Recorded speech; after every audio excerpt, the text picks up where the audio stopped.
Hello friends, இன்றைக்கி நம்ம என்ன பார்க்க போகிறோம் அப்படின்னா, அதாவது கீபோர்டில் வந்து நம்ம எப்படி வந்து தமிழ் லாங்குவேஜ் வந்து ஆட் பண்ணுறது அப்படின்றத பற்றி தான் பார்க்க போகிறோம். இப்போ நான் என்னுடைய கீபோர்டை ஓப்பன் பண்ணி காட்டுறேன்.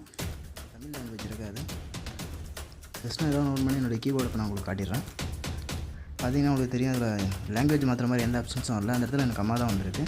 இதை வந்து நான் இப்போ வந்து தமிழ் மொழி வந்து இங்கே நான் ஆட் பண்ணணும். அதுக்கு என்னுடைய செட்டிங்ஸ் போகிறேன். அப்படியே கீழே ஸ்க்ரோல் பண்ணிட்டே வாங்க. கீழே லாங்குவேஜ் அண்ட் இன்புட் இருக்குல்ல, அதை கிளிக் பண்ணுங்கள்.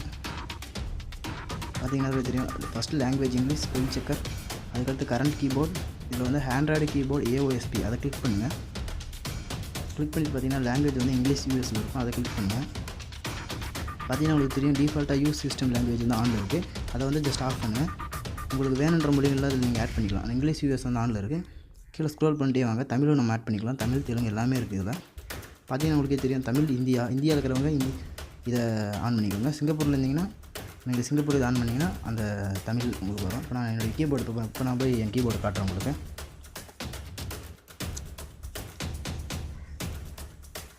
அதே மாதிரி நான் கீபோர்டு ஓன் பண்ணுறேன். கீழே பார்த்தீங்கன்னா லாங்குவேஜ் எனக்கு மாறிடுச்சு, தமிழில் என்னால் டைப் பண்ண முடியுது. இது மாதிரி தான் நீங்கள் உங்களுக்கு தேவையான மொழியில் வந்து பிடிச்சதில் நீங்கள் அதில் இருக்கிற எல்லா மொழியும் ஆட் பண்ணிக்கலாம். அவ்வளோதான் ஃப்ரெண்ட்ஸ். இந்த வீடியோவை லைக் பண்ணுங்கள், உங்கள் ஃப்ரெண்ட்ஸுக்கு ஷேர் பண்ணுங்கள். இந்த வீடியோவை பற்றி ஏதாவது டவுட் இருந்தால் கீழே கமெண்ட் பண்ணுங்கள்.